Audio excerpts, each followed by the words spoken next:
மன்னிக்க வேண்டும். என் மனைவியோ ஒரு முறை அப்படித்தான் கேட்டு விட்டார். எவன் பாவி என்று.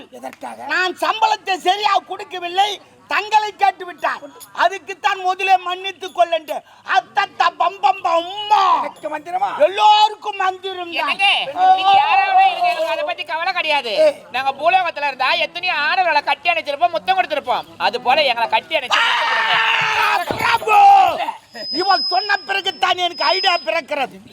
இந்த மானிடர்களை பிடித்து வருகிறோம், எத்தனையோ தண்டனை கொடுக்கிறோம், செக்கிலிட்டு ஆட்டுகிறோம், தூக்கில் போட்டு மாட்டுகிறோம், ரம்பத்தில் போட்டு அறுக்கிறோம், கடாயில் போட்டு வறுக்கிறோம், ஊசியிலே சொருகிறோம்.